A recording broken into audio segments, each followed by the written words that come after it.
Identity is the anchor of the self, the tether that grounds us to reality. But what happens when that tether is severed? When the self becomes unmoored, floating from mind to mind like a ghost in a sea of strangers? Meet Daniel Crowe, a man about to discover that possessing others comes with a price far greater than his own soul. This is Twisted Realities, a collection of bizarre tales. This story, The Borrowed Self. Daniel Crowe was ordinary by every measure. 37, single, and working a thankless job in corporate logistics. His days passed in a haze of spreadsheets and his nights in solitary boredom. But everything changed the day he fell from a ladder while adjusting a flickering light bulb. He woke hours later in a hospital with a concussion and something far more inexplicable. The first time it happened was the next morning. As a nurse checked his vitals, Daniel suddenly felt a sharp tug behind his eyes, like a string being yanked. His vision blurred, and then he was looking down at himself. The sensation was disorienting. He saw his own body lying in the hospital bed, while feeling the latex gloves on his hands and the ID badge on his chest. He was the nurse. Panicking, Daniel willed himself to move. His borrowed body obeyed. He stepped back from the bed, heart racing. The fear of it pulled him like an elastic band, and in an instant, he snapped back into his own body. Gasping, he stared at the nurse, who blinked and looked disoriented. "Are you okay?" Daniel asked. Yeah, she said, pressing her temples. "Just got dizzy for a second." "Weird." Daniel said nothing. He had no words for what had just happened. Over the next few days, Daniel experimented. With effort, he could project his consciousness into other people nearby. He only needed eye contact. In that state, he controlled their actions while their own awareness was pushed to the background, like a muted passenger. The possibilities thrilled him. At first, it was harmless fun. He made strangers scratch their noses or adjust their hats. But the temptation to push further was irresistible. He started using the power for personal gain. At work, he borrowed his boss during a department meeting and approved his own raise. He possessed strangers to withdraw money from ATMs and leave it where he could retrieve it later. The thrill of control was intoxicating.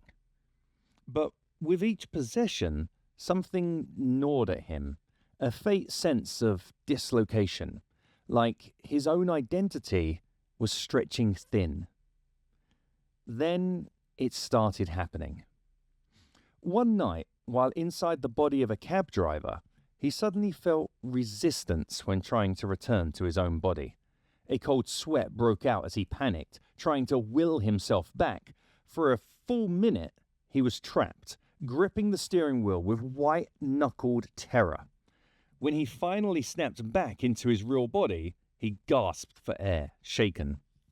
It happened again 2 days later. This time, he had taken control of a woman at a supermarket, making her buy expensive wine and cigarettes for him. But when he tried to return, he felt himself stuck, like a door had been jammed. His vision wavered, his mind flickering between bodies. The woman stumbled, nearly collapsing. It took nearly 5 minutes before he could force himself back into his own skin.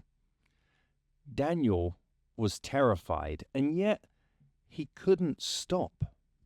One night, he walked past a crowded bar and decided to test his power on a woman sitting alone. He met her eyes through the window. The tug came instantly, pulling him into her mind. He felt her jewelry against her skin, the warmth of her drink in her hand. With a sly smile, he made her walk to the bar and flirt with a stranger. The man was oblivious that the laughter and coy glances weren't hers.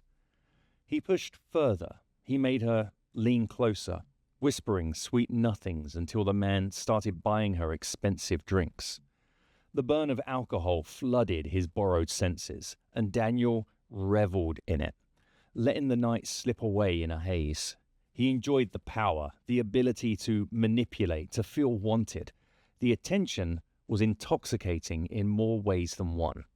He could feel the woman's lips curl into a mischievous smile, her body swaying with the music. He kept drinking. He kept playing the game. But the drinks dulled his control. His mind felt sluggish, his thoughts unfocused.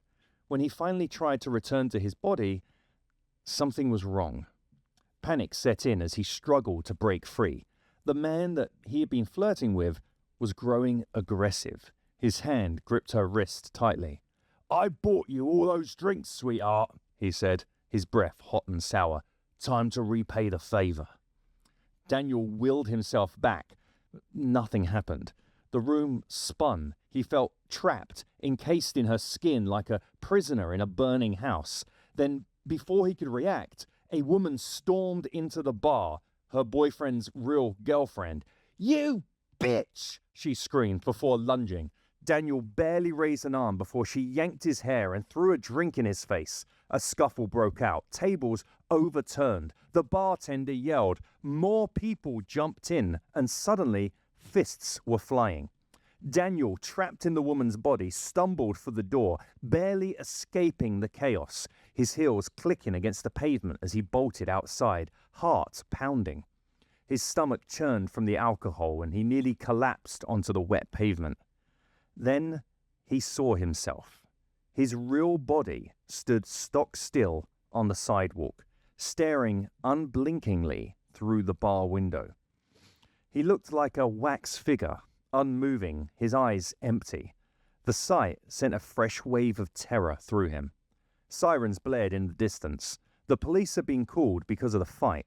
Officers arrived and began questioning people. Then one of them turned towards Daniel's real body. "Hey, buddy, you okay?" The cop waved a hand in front of his blank face. "Sir? Can you hear me?" Daniel pushed harder than he ever had before, desperate to snap back. The officers were growing concerned now, speaking into their radios. Then, with a sudden jolt, he was yanked back into his body. His vision swam. He gasped, swaying on his feet. "Sir? What the hell was that? You were just standing there, staring, for 10 minutes, one officer demanded. Daniel wiped sweat from his brow. I have narcolepsy, he blurted out. Sometimes I freeze up like that. It's a condition. The officer exchanged glances with his partner before exhaling. All right, but you're causing a scene. Don't let it happen again, okay? Now, move along. Daniel nodded, muttering apologies before walking away on unsteady legs. The addiction was getting worse, and the risks were growing. And yet, he knew he couldn't stop. Then came the night that he was walking through the park and spotted a homeless man sitting on a park bench. Without even thinking, their eyes locked, and the usual sensation began, but then started to feel different. The usual tug was reversed. Daniel was pulled not into the man's mind, but out of his own body. Suddenly, he was the one trapped. He felt the rough texture of the bench beneath unfamiliar hands. Across from him, his own body stood, eyes wide, mouth slightly open, as if confused. Daniel's old body turned its hands over, flexing fingers, adjusting posture. What the hell? His own voice murmured. The homeless man, now inside Daniel's body, stumbled slightly, looking at the world through fresh eyes. He glanced down at himself, patting his chest, then grinning. Oh, this feels good, he said, a slow smile creeping onto his face. He straightened up, shoulders rolling back. This feels amazing. Daniel, trapped in the frail and aching body of the homeless man, felt his chest tighten in horror. No, he rasped, his new voice hoarse and cracked. Get back here. That's mine. But his real body was already moving, stretching its limbs like a man waking from a long sleep. Then, without a second glance, he turned and ran, fast and strong, down the street, disappearing into the night. Daniel tried to stand, but his legs trembled beneath him. He collapsed onto the pavement, gasping. His old body, his life, was gone. He opened his mouth to scream, but the only sound that escaped was a ragged, broken sob.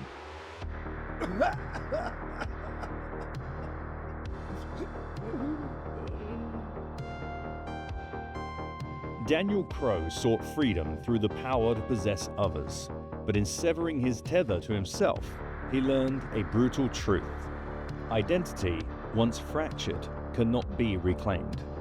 Now in a body weak and foreign, he can only watch his old self vanish into the world, while he remains trapped in the ruins of a life never meant to be his. This is Twisted Realities.